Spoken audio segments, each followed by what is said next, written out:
My thing is Oh, Midjourney Experience. Midjourney Experience. Okay. Right. Hey, everybody. This is Erika Heald, and I'm bringing you a special edition of Content Chat, breaking up this long, dreary week and giving you something a little fun. My friend Marshall Atkinson from Midjourney Experience is here today because something I hear every single day from every single content marketer I work with is something to the effect of, wouldn't it be amazing if we actually had any dedicated design resources on our team? And even the folks who do have dedicated design resources on the team, they never ever have enough of that person's time or the ability to clone the person. And people just don't really want you to clone them, which I understand. But when I was talking to Marshall, we had a little brainstorm. We had a great idea, and we wanted to kind of give you guys a peek at something that's better than having that dedicated graphic designer. It's basically having your own little graphic design intern that can do your bidding in seconds. So, Marshall, why don't you introduce yourself and tell folks a little bit about who you are, what you do, and what Midjourney Experience is. Well, thanks, Erica. I appreciate the opportunity to share everything with your audience. It's going to be fun. Forever ago, I was an art director. So I've always been into graphic design, mostly in the promotional product t-shirt design world. That's where I come from. That's my whole background. I'm a business coach now. I'm far removed from that. But when AI, everything's AI now, we're all talking about AI and how it's going to improve our lives. When AI came out with all the image generator tools, I started playing with all of them. I mean, all of them. And I couldn't get enough, right? It was like I quit watching TV. I was playing with this stuff, right? And I am an extremely picky person. And by a designer, you want things your way. It's got to look a certain way or it doesn't work, right? And I found that Midjourney worked the best for what I was trying to do as a designer, and I want things, okay? And sometimes you want elements. You don't necessarily need a whole design because you're doing a presentation and you just need a background to put behind your type so it looks nice, right? Like the floral pattern that you have right here, right? You just want to create something, or it needs to look like parquet wood or concrete or a blue sky or whatever, right? You just want something simple. And so it does a fantastic job of that, but it does so much more. And have you had any content about how this stuff actually works? Do you want me to go through that real quick? We've had some generative AI content, but it's mostly been about creating either video content or text-based content. Because the thing is frequently a lot of content folks come from one of those areas, and then the designing things isn't necessarily what we have the most experience with. So what I love is that you're somebody who does have all that experience and is, basically you figured out how to use the tool as that scrappy intern / person that goes out and finds you all of your assets and photos for doing your projects. So, let's talk a little bit about how it works. I think that's always interesting for folks. So Midjourney, like a lot of them, is based on the stable diffusion model, which is based on random noise. And so imagine, I don't know if everybody in your audience is old enough to remember the movie Poltergeist, when the child of Drew Barrymore as a child was, they're here, with the static on the TV. That's what it is. It's just random noise. And then it's math that converts it to something. So the images that Midjourney is trained on are all the images that are available on the internet. I mean, there's trillions of them, right? And so when you ask for the color blue, what it does is it's trained on images and image to text pairs. So when you say blue, it knows blue because of all the images out there on the internet that are blue, right? It's labeled blue. When you say horse, it's the same thing. It knows what a horse is.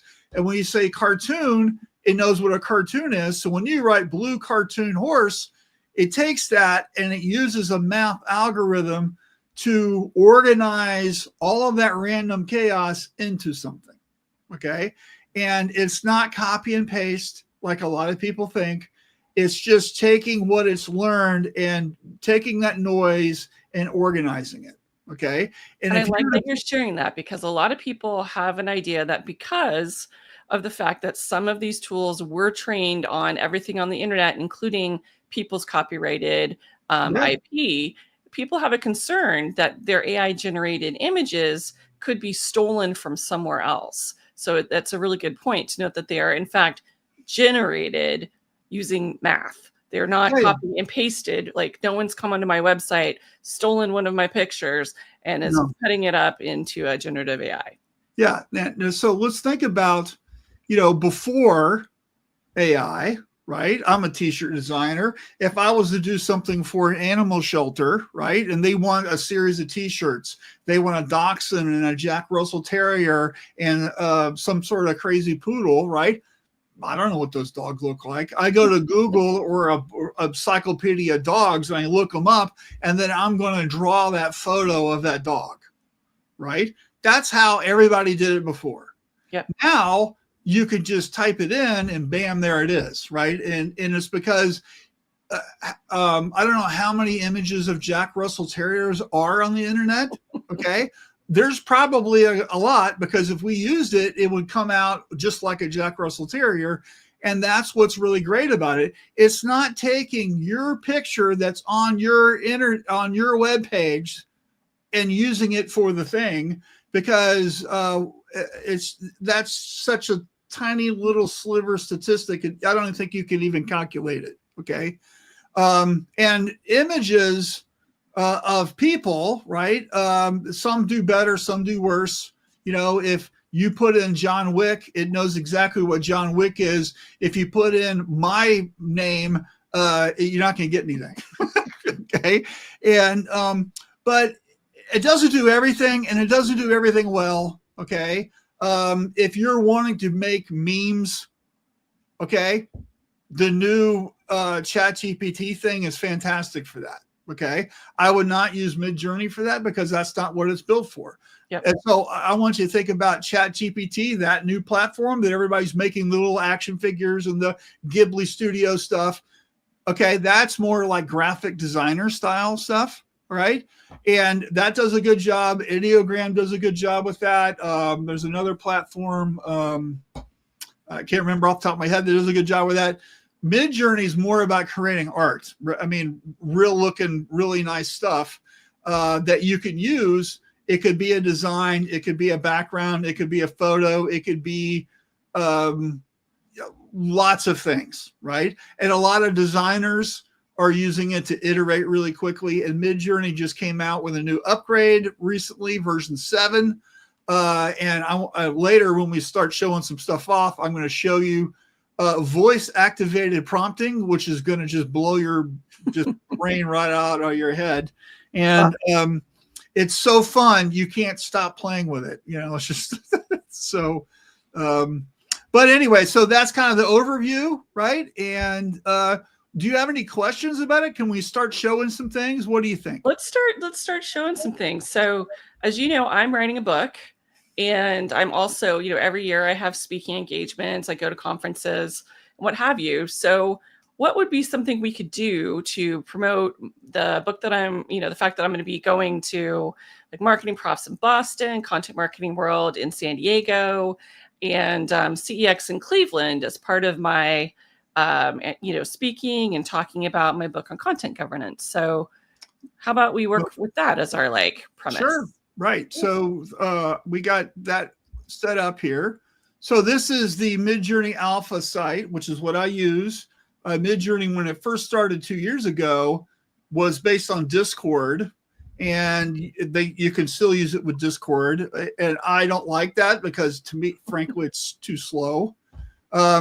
And so this is the site. This is like the last stuff I was creating, which is this tropical pattern here. I've got something already set up, which is California Vibes, Sunset Beach, Pacific Ocean Cinematic. Okay. And unlike when you choose something with Chat GPT or whatever, you have to type in this huge paragraph. Midjourney does a really great job with fewer words, but what you want to do is you want to be very specific about what you're trying to do. And what I like to do is what I call additive prompting, where sometimes I'll just start off with California vibes and I'll just see what that does. And then I might add another word to it or whatever. And that way you sneak up on some stuff. Midjourney is very quick, right? And I don't know if I like any of these. I see them coming up. Let's put our normal thing we had in there.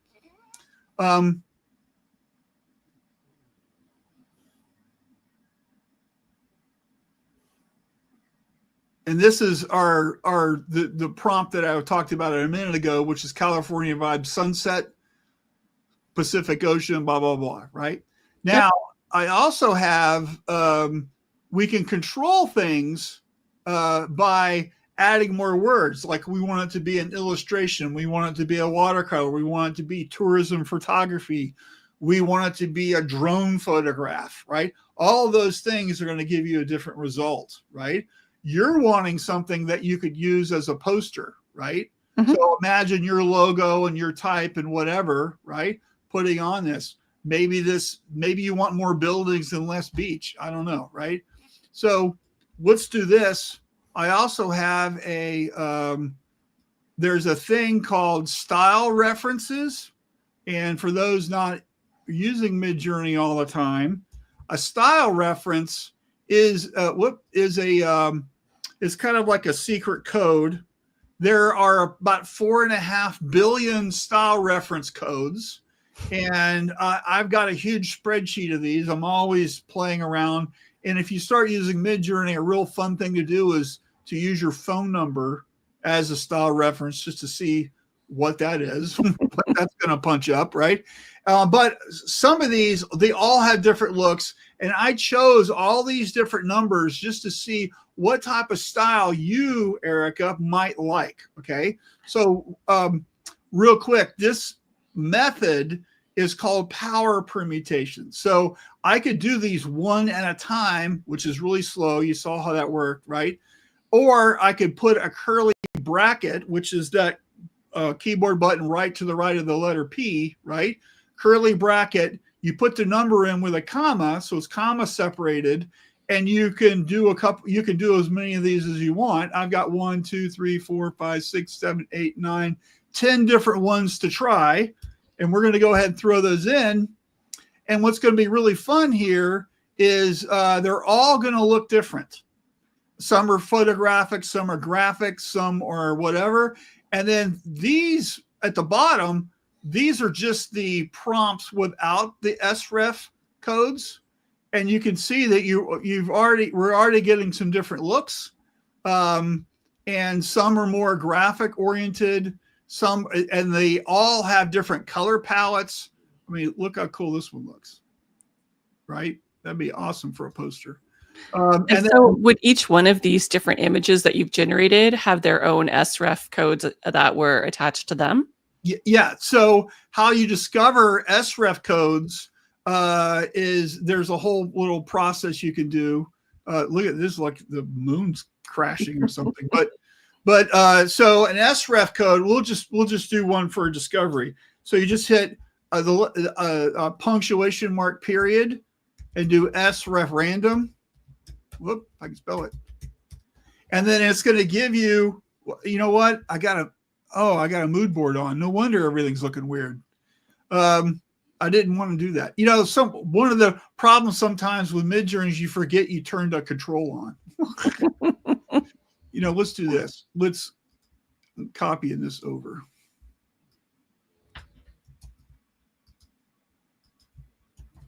All right.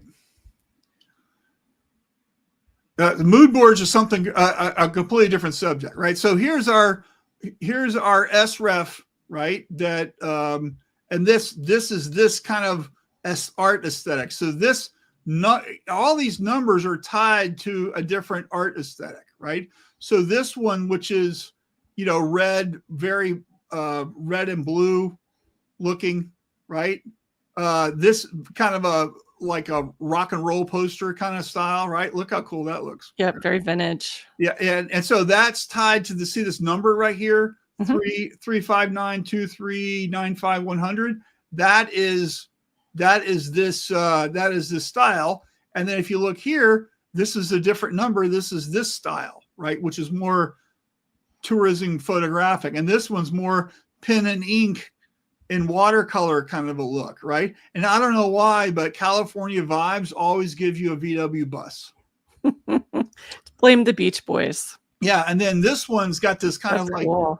pinky and blue, kind of like, I don't know, kind of fun kind of look. You get two moons like you're Tatooine. Okay.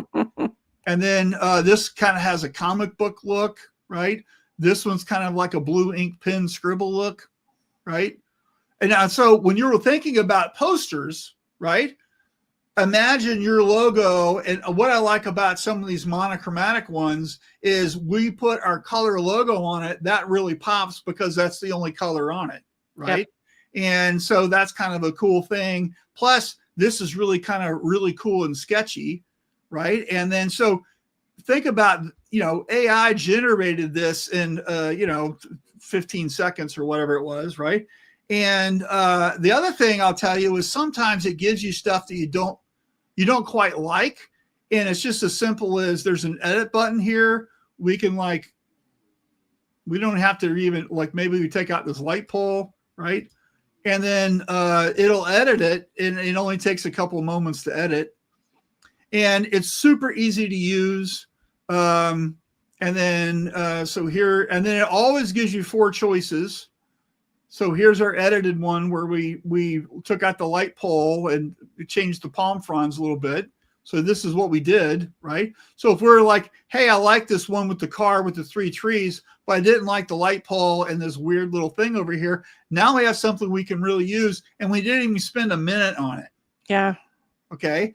And we didn't have to learn how to use Photoshop filters either. You didn't have to learn anything. It's just really, you saw a big chunky erase tool, just erase it. Okay.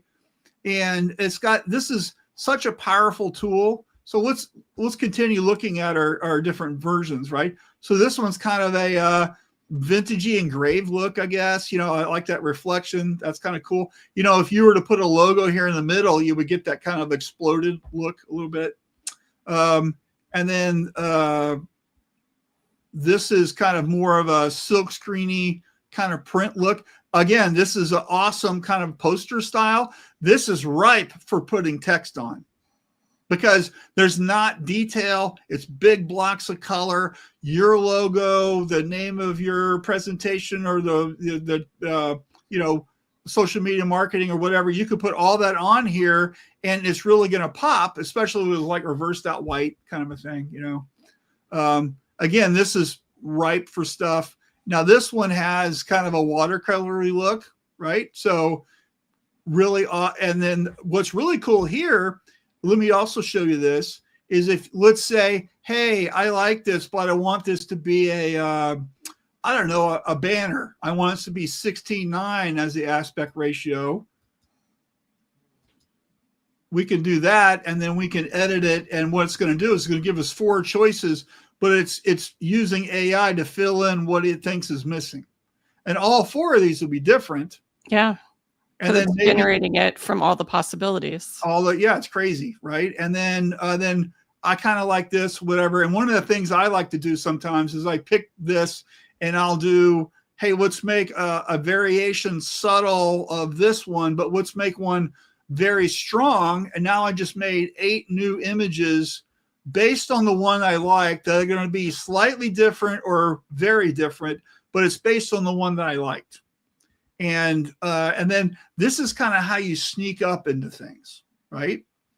So you want to see something really super cool? Yeah. All right.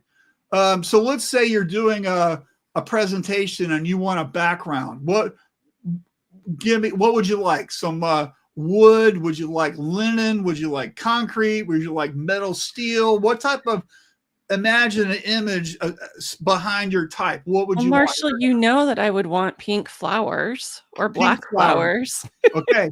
Pink flowers. Okay, so we get, this is brand new. This just came out Friday. Okay, so we have to go to draft mode. We have to turn conversation on, and we have to turn our microphone on, and the microphone's going to hear you talk. So you have to, like, be quiet a little bit. While I was playing with this, my wife walked in and she said something. It was like, "What are you doing?" I'm talking with Midjourney, and she said basically WTF, right? But Midjourney heard her, and we got a language warning. All right, so we're going to hit start voice mode. Pink flower background.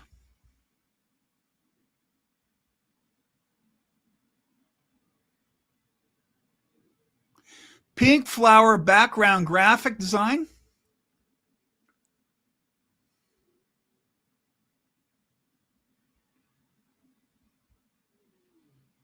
So cool. Make it watercolor.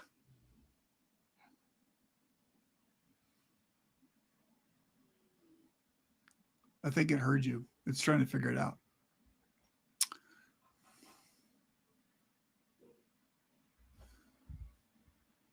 Oh, they muted my microphone. It's because we're talking. Look, hey, AI is listening.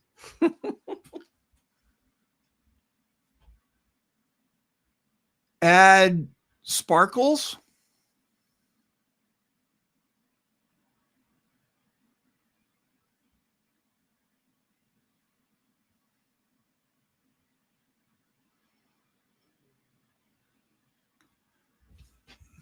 What is that going? I have my updater's going. Come on, stop.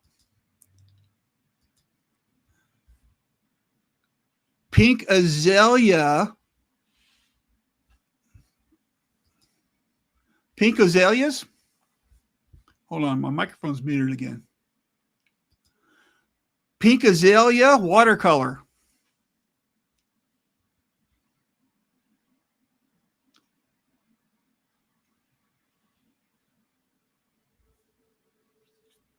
Make it a watercolor painting.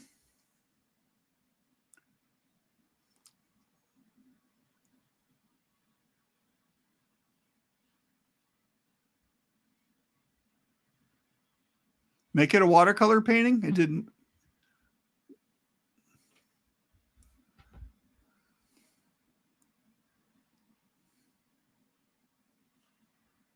There you go.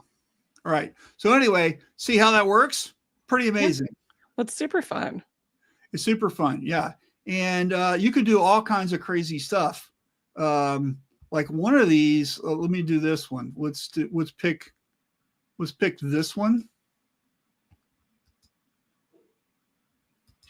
And we're going to go to the edit.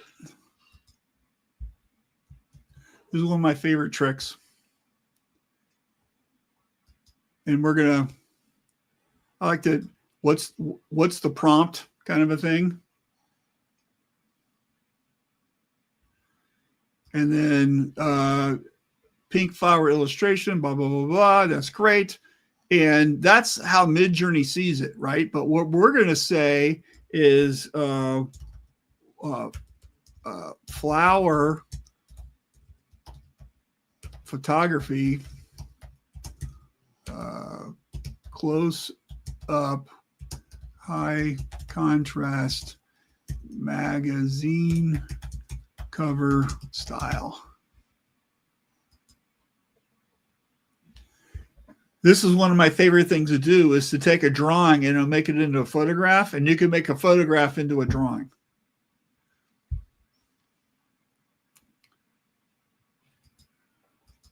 So it's basically, here you go. This is probably the best one. So here's where we started with. Here's the new one. That's so fun, especially when you're trying to, if you have like a theme where you want to have that same motif, but you want it to be represented in a bunch of different ways. So that way you're having those variations for just for fun. That's so, it's so cool to be able to do that so quickly. Yeah, it's very fast. Okay, it's very fast. And so what I like doing is just playing around with what are we going to get? And there's like tons of people doing things.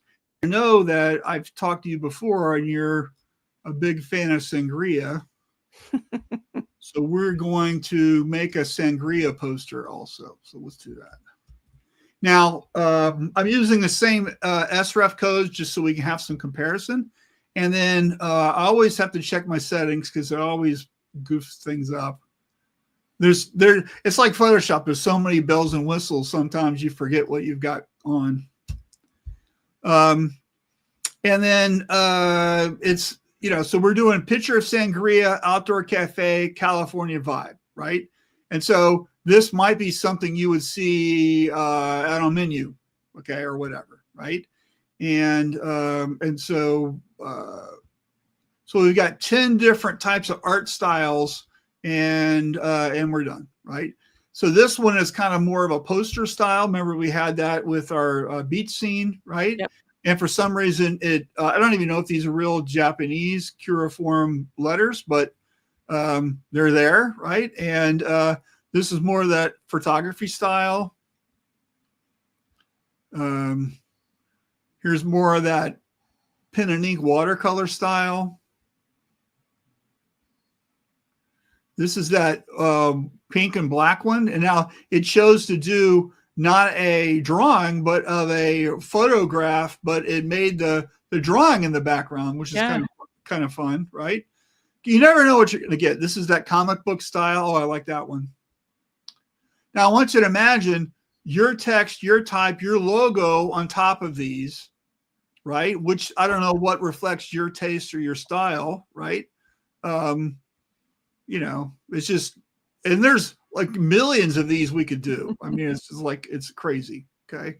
And it's just so fun because, it's the kind of thing where no one ever has unlimited budgets to go out and do photo shoots or to purchase stock photography. Right. Yet this is such a fun way to be able to get those images to have the things that you do, bring them to life. So you're not just having boring pages or boring social content that, you don't have images for. Yeah. So check this one out. This is watercolor style, right? You imagine some text on the top or whatever, or maybe this is a note card and you open it up, says you're invited to a sangria fest with Erika, right? This took no time to do. Now the challenge, of course, is that I know how to drive the car. So like I've got my 10,000 hours in plus. Okay. So, and that's what I'm about. I'm about helping people learn this stuff. And so my whole focus is on helping the graphic designers and creatives like figure this stuff out and how they can use it. And you could do like tons of things, right? And like if you want to just name any type of animal, Erika, what's your favorite animal? Oh gosh, I love kitties. So let's say a cheetah. A cheetah? I don't know how many cheetahs I've done. I've done a bunch of tigers and lions, so let's do tiger. Right? I'll show you all the tigers I've designed, right? So you can do like poster styles, right? These are all different. This SREF code makes it look with this fancy curlicue stuff, right? Art Nouveau kind of. Yeah, this one gives it kind of that chromy look. This has got like a Andy Warhol pop art look, right? Which is flat chunks of color. Here's more of this old-timey postcard. Yeah, just like I'm always playing with this stuff. Now, this is organized, saves all the 8 million things that I've done, and you can just type in a word and look them up, right? And I've got full body ones. I've got logos, like you could do a logo, right? And logos of tigers. What else we got? We got tigers on a jet ski. That would be dangerous. I don't think I would trust a tiger on a jet ski. Yeah. And there's all types of prompts that are like one of my favorite prompts is cell shading. So if you're a fan of like animation, cell shading gives you this flat color kind of look like you're making an animated cartoon. So it's a really good prompt. And then I've got other ones that are kind of spookier looking. And so then do you save your prompts or your prompt elements in a spreadsheet with things that help you remember what your things are that you like? I have a massive spreadsheet. And I'm always bumping. The fun part, Erika, is I'm always bumping into words. I'm like, oh, that would make a really, like, arabesque, for example. That would be a cool word to try. What would that do? Right. And, you know, you just throw it in there and see what happens. And so anybody who wants to play along at home, I have an Instagram channel that's just my name, Marshall Atkinson, and nearly every day I'm sharing something I've made on Midjourney, and I haven't put anything up today. I haven't put anything posted today yet, but like you could do fur, like tiger fur, all types of things. So I share the prompt, I share how it works, and you just put that in, and maybe instead of a tiger, you want to make a raccoon. You can see how it, or, you know, picture sangria or something. You can see how it works with what you want to do, right? And then it's just a lot of fun. But more the thing I think if you're writing a blog article, if you're doing some sort of graphic or a presentation, or, you know, you're doing some public speaking, what is behind the words that you're doing? What normally you would go to stock photo to find the thing. Now you can just create your own. And then if you've got your own SREF that you like, now everything is in that art style that looks exactly all the same. And that's really, I mean, that's what's really awesome, because it's always so hard to, you know, find things that feel really on brand for you. Yeah. Especially if you're trying to be budget conscious and use stock photography. So much stock photography isn't going to be on brand for you. Yeah. So let's just say tiger. I'm just gonna put tiger, and we'll say profile snarling. And now it's going to be in this watercolor thing because I'm using this SREF, right? So that's what's really fun about this. So if you're doing something and you wanted to have everything look a certain way, you could figure out what is the look that I want. And then everything you do will have that look like, you know, here's the tiger, right? And you just use that same SREF in order to SREF as the sangria picture thing, this one, right?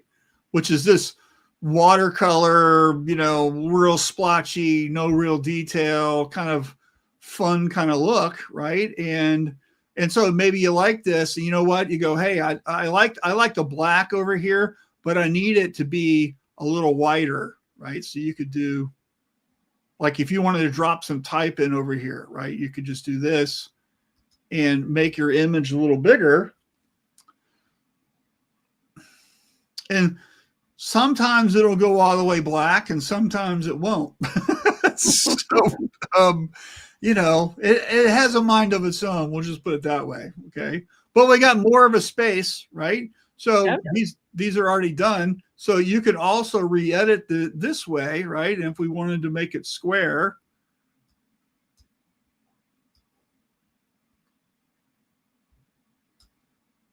we could do this. And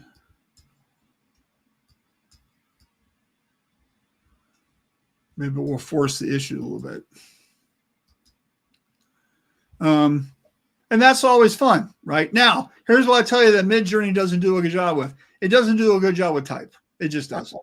And I wish it did, but as a graphic designer, I want to control my fonts and kerning and spelling, all that stuff anyway. So it's not a big loss for me. But for some people, they want to put everything in, and ChatGPT does a great job of that. ChatGPT is not going to do what I just did as quickly as what I just did. It's just not. And frankly, it will misspell things that you give it spelled correctly. It does still struggle with Yeah. words. So, let's do, and if you're doing text, let me just show you, if you want to play with it, we'll do Erika, all caps. So you got to use, I used the wrong thing. You got to use quotes. I can't type Erika. And then we'll say luxury brand pink fur. And then we're going to have it along. Now, words, I like to do horizontal, because if you do your aspect ratio narrow, it chooses usually to drop a letter out. But if you do it horizontal, it says, okay, it likes to fill in the space, because it likes to put everything in the middle. So if we know that, you can always change in editing to make it a square or whatever, but I always do words this way, right? And then let me just show you while we're here, all these different controls. So style lets you control the creativity. You've got from 0 to 1,000. 0 is more like the prompt. 1,000 is, I took a bunch of LSD, let's go crazy, okay? 500 is probably a mid-range, so let's just go there. Weirdness is exactly what it means. 0 is where I usually leave it, because I don't want it to be weird. Variety is, you get 4 images. So how different are they? I usually are between 5 and maybe 20. Okay. But it goes from 0 to 100. So the bigger that is, the more variety between each image is going to be. I usually keep it around 5, 10, 20. We'll just leave it at 10, right? And then you've got 2 modes. You got standard and raw. Standard is its default, make everything pretty. Raw is just whatever you ask for, that's what you're going to get. And then you could do all these different, these are all different algorithms that you can choose. 7 is the latest one. I have the highest version of Midjourney, so I'm always on turbo mode. I'm also on stealth mode, which means that nobody can see what I'm doing unless I'm on a, podcast, right? And is that a paid, something that you're able to do because you have a paid? I'm paying all the money, right? So now here's another trick I like to do, which is repeat. So I do --R space 4. So instead of creating 4 images, I'm going to create 16 images, right? And so this is a way, because I know, because I've been doing this for so long, that look, we're getting faces. And little Erikas. All right. So it didn't do anything that we wanted. It actually said luxury brand. Here's what we should do. So this is where specifying, we just said luxury brand. What we should put is text luxury pink fur. Let's do that. And also we chose 500 instead of it being lower on the scale too. Here we go. We got words. So will we get real words? Who knows, right? So anyway, so this is a kind of a fun way of like building stuff. One of the things I also like doing is just making one letter at a time, and then you can use that letter to make all the other letters. That's another way of doing it, right? There's a million ways that we could be doing this stuff, right? That looks like feathers. There you go. Yeah. So there, I'm a Rolls Royce. It just doesn't handle type. And here's why: is because, and here's another thing to remember about Midjourney: it has no context. Yeah. It's a genius 4-year-old. It doesn't understand what is the alphabet. It doesn't know what Erika is. It doesn't know anything, right? It's just matching up a word with stuff it's found somewhere. And it's basically statistically, this is what I want. This is what I should build. That's how it works. It's just really guessing, right? It has no context. And hopefully one day they'll train it on the alphabet or Pantone colors or hexachrome colors or all the stuff that designers really need. But right now, look, you get a purse. There you go. This is your own purse. It's pretty cute. Let me tell you, it makes great furniture, right? With century modern sofa, pink fur product photography. It makes fantastic furniture. It makes great houses. It makes all kinds of really cool stuff. It's just pretty cool, you know. So now even we this have a stuff, 3D printer to print out the sofas. yeah. Well, even this stuff, right? So, you know, here it's done, right? Imagine you're doing a presentation and you're talking about being different or something, right? Yeah. So here's an example. Here's an example. Hey, we're going to do a pink fur shag sofa, and then I'm going to type in another program. I use Google Slides myself. Yep. Different, right? Now I come up with some goofy idea. It takes 2 seconds to get the image. I throw it in there, add the type, and I'm done. Okay. And this is how you can custom build presentations. You can custom build a lot of stuff that is right out of your brain. What do you want? Right? We could have said we want it to be this color background, or, you know, we want it to have wood trim or chrome or whatever. But if you just let Midjourney drive the car, most of the time it gives you something that's pretty good, right? Not everything's good. Like that's not good, but this one is. And are you able to start from a photo? Like if you have a photo that you want it to start from? So let me show you this. So you got images here, and here's a photo of a barracuda.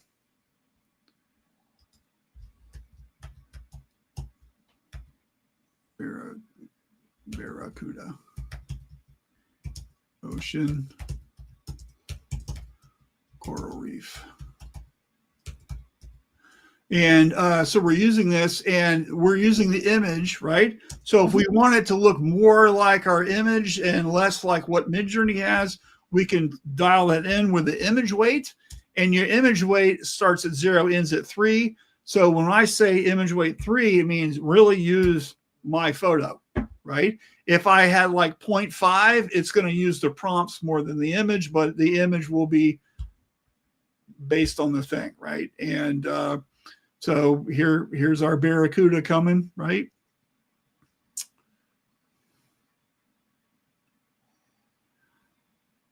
And of course, we can apply all those SREFs. We could say we want it to be a watercolor painting or whatever, right? It doesn't matter. We could throw it in there. It's going to do it. Now, personally, everybody has this thing about copying artists' work. I have a thing where I won't use an artist name. You know, I might say Italian Renaissance, but I won't say Leonardo, right? I might say instead of Andy Warhol, I'll say pop art, right? You get the similar result, but I'm not using somebody's name. And I think that's an ethical use of AI. Using, you know, a descriptive term that's an umbrella used to describe an art movement. I think that's totally acceptable. Yeah. Like in your thing, right? With your Pacific Ocean thing, I looked up. There is a thing called California Impressionism. It was an art movement.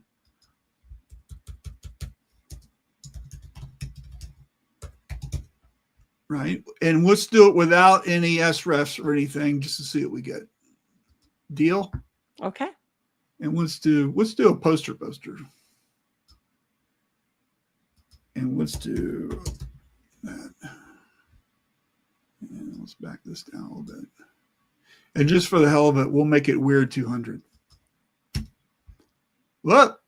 Hey, weird doesn't work. Okay.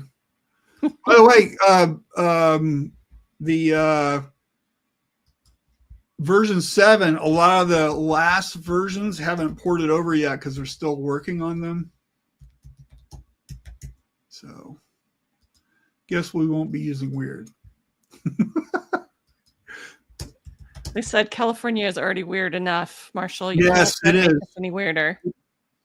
So this is California Impressionism, Sunset Beach, Pacific Ocean Cinematic, right? And what we're looking for mainly is, you know, does it look like a fun oil painting or something with good color or, whatever, right?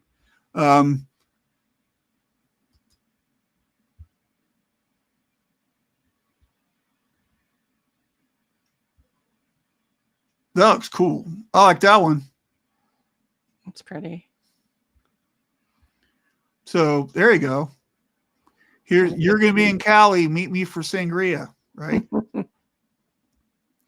Now, here's the thing. We didn't say we want somebody walking on the beach. We didn't say we want these giant cliffs. I don't even think they exist in California, but they do. Have you not been to Big Sur? They have these big cliffs like this? Oh, yeah, and you drive right next to them. It's incredibly dangerous. No, I haven't been there. Highway 1. Yeah. Oh, look at that. I got that one. That's great. Yeah. So it's got a lot of power, right? And so what I recommend is that you just play with it, right? And basically about every day, usually in the morning, today I had a big project due, so I didn't do it, but every single morning for about 5 or 10 minutes, I think of something, I throw it in Midjourney to see what I get, and I post it on the internet. Here's my thing, right? And the reason I do that is because I'm playing with words, I'm playing with SREFs, I'm playing with the position of the words. Usually, okay, what is first tells Midjourney that's more important than what's last in the prompt sequence. Okay, so for example, California Impressionism is more important than cinematic. Okay, so so I'm always playing around with this stuff. And then there's all these crazy. I love that you basically do this though as like a morning pages, that it's your creative start to your day, where you're actually, adding to your Midjourney library. Yeah, a lot of people journal, right? I play with Midjourney, right? And it's a lot of fun. I don't do it every single day, but I do it enough where it's made an impact, right? I've got a YouTube channel that's doing really well, and I've got a community on School. It's all about this for creators, and everything's under Midjourney Experience. But there's a lot of people using this tool. There's a lot of people doing stuff with it. But let me tell you, it's super frustrating, right? Like, let's go back to, we tried to do your name, right? It's super frustrating. You don't get what you want, right? And let me tell you, usually it's your fault, not Midjourney, because you didn't give it what it needed to get you the answer. So you see how and the first time I used Erika, I didn't use the word text because it just thought I wanted a picture of Erika. Yeah. Okay. Not. And why am I blonde? Yeah. Erika's got to be blonde, right? Because it's a K, that must be Sweden. Right. And then, by the way, Erika luxury brand. You mean the store in the mall? That's right. See, I actually think I'd be more of a boutique on some fancy little street, but that's just me. Fancy boutique, street scene, Paris. We'll say tourism, photography. Now, I always say if you want a photograph, tell it what type of photograph. It's National Geographic cover photography. It's gourmet photography. It's tourism photography. It's journalism photography. It's security camera photography, because those all give you a different sort of look. It's drone photography. Yeah. Right. And so the more specific you are, the better results you're going to get. Let's make it that, and let's do something a little. You know what? Let's blow it up to 1,000. What the hell? And then here we go. Here's your store. Okay. You sell the real fancy, expensive stuff in there, right? That's right. And see, so it gave us a nice Tiffany blue awning, because nothing says fancy store. Yeah. Tiffany. Yeah, exactly. And it gave some pink flowers, because it says, You guys are really into pink flowers, so we're gonna make sure there's some pink flowers too. Right. So let's look at the ones we got. So here's the thing: we got the out of focus foreground. So it's tourism photography, right? We got the maybe that's a French word, we don't know, right? And here's the one that you like, but we got the menu board, right? We got the little car, right? And we got the couple shopping, right? Super cute. Yeah, look at this guy's wearing Bermuda shorts and a blazer. That's the fashion in Paris right now, right? So, awesome. So imagine you needed something, right? You're talking about Paris. You can make a Paris scene just that quickly. Yeah, that's great because again, we have so many constraints and so many different kinds of pieces of content that we're creating where we don't have the time or the budget or the person on our staff to help us get some of these images. Yeah. And especially when it comes to things like if you're doing a presentation deck, getting the right image to bring your point to life or to be that background, you're almost never going to have budget for that. So having a way that you can create something on your own that reflects the idea you're trying to get across and that can also be customized to your brand colors and your aesthetic feel, that is just, I mean, I'm sold. I'm going to be playing with this for sure. Astronaut monkey. Here we go. And so anything you can dream up, it'll, and by the way, just so you know, you can just type in some letters and it'll give you a result. It'll always give you a result. Here's your astronaut monkey. Now, we didn't tell it we wanted to, is it a full body? Is it the thing? Is it on a space helmet? The spaceship? Is it a whatever? That's what you got. And when we cranked out just the gobbledygook stuff, look, we got atomic bomb blowing up, and we got a glamour fashion girl. We got this moody scene, and then we got this is the scene this is a scene from the new Highlander movie, right? So, this is so much fun, and I think what you've shown is just how approachable it is. Because sure, people, you are going to need to spend some time to find the things that you really like, and with refining your prompting. But once you find the styles that you want, it's really simple to iterate and to reuse those prompts that worked for you. Yeah. So I put a Beastie Boys lyric in there. Right. So this is the brass monkey. Brass monkey. Yeah. So, it's just, you get some crazy stuff. I love it. So anyway, what questions do you have, Erika? Well, we probably only have a couple minutes left, but what questions do you have? Anything? I always like to ask folks, if you were in charge at Midjourney, what's the one thing that you would prioritize that you wish that they had that they don't have yet? The ability to control color consistently.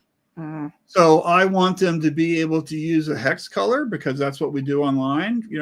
Pantone colors would be great, but we can look up the hex color, hexadecimal color. So I want a particular, like this monkey, right? Yeah. I want his outfit to be in my brand colors. Right. If I put that in there, then my brand colors are in there, right? And I've done tons of color experiments, and I had it dialed in, and then they changed something, and then it didn't work again, right? And it's kind of frustrating, right? It doesn't know what a Pantone color is, right? And you can't just upload like a color swatch and tell it. Yeah, well, see, I've got a mood board. Let me show you. I've got a whole mood board of Pantone chips. Hold on. They changed this stuff. So version 6. Where's my Pantone colors? So these are all Pantone color chips, right? And so if I did a like this one, right, is a particular red. I think that's probably 185, remember right? So if I said red balloon, like since we're thinking of songs, I came up with that song in my head. 99 Luftballons. Yeah, that one. And it's over here. They changed everything, so I don't know where everything is anymore, right? So Pantone colors, right? So do we get a red balloon that matches that red? I don't know, but I'm using my mood board to say I want you to use that red. That's a really good sneaky workaround. Yeah, well, it worked until it didn't. Okay, and the problem is that those Pantone chips are big solid chunks of color. So that's what it does, is it does big solid chunks of color. It's not doing, so if I did red balloon, let me show you, do red balloon without the thing, right? You're going to get a way better image. It'll probably be a red balloon, right? But I want a specific red. That's the thing. And so what I would love it for them to do is to be able to control this type of stuff with a little better fidelity. Yeah. There you go, right? And the other thing is I want to now I know why they do it, but I want to be able to use a photograph and it's exactly that photograph, like me, my son, a client, whatever, and then I'm riffing on the photograph. It doesn't do that. Do you think that the reason behind that is purposeful? Like they don't want someone? Yes, it's 100% purposeful. Yeah. Yeah, and I'm kind of glad they don't do it, because now somebody can't make a passport photo of me, right? Yeah. But but that doesn't mean that I still want it. Okay, I still want the thing, right? Here you go. So here's a picture just like the song. Yep. Right. So moody. That's great. Now here's another great tip, right? So let's say a girl walking her dog. I can't type today. Dog. Wes Anderson. Oh, you're using a person. I know, but this is such a good prompt. He's a movie director. So and let me tell you, this looks just like one of his movies. Hey, look, it did a color strip. Again, this is a totally gave you a mood board kind of an image. Never done the color strip. This was more what I was going for, was the consistent kind of weird color. Usually it's like a muted teal, right? Yeah. So here we're actually getting hey, let's go to Sherwin-Williams and pick out some paint. I love that. But so what? Anything else? Well, where can folks find you? What's your website? It's midjourneyexperience.com. And would love for you to join up. So I've got a community that's $12 a month. You get a newsletter every single week, or you can pay $100 a year, so it's a little cheaper. But also you get the school community, which is if you're familiar with School, SKOL, it's a community of people sharing and whatever. And so it's made up of people just like you who are trying to use this stuff and figure it out. And they want to go find a place where they can ask questions. And that's what we're about. And I do a Zoom open office call every Tuesday morning for an hour, and where you can, hey, I can't make the thing, and I'll help you figure it out. Right. And so it's a lot of fun. And because Midjourney keeps changing things, I think it's going to be an everlasting gobstopper for me for helping people, right? So 100%. Well, Marshall, thank you so much for joining us today, and I hope it's I hope it inspires some folks who are, feeling like they just don't have enough resources. They don't have enough time to create those high impact images that they wish they had. Now this is your inspiration. This is your permission. This is your poke to go out there and give Midjourney a try if you haven't. So Marshall, thank you again for being our guest. Well, thank you, Erika. It was a lot of fun. I appreciate it. Anybody has any questions, just reach out. I'm on LinkedIn. My email is my name, marshall@marshallatkinson.com. Happy to help. Awesome. Thanks so much. And folks, we'll see you on Monday for the next content chat. Bye, everyone.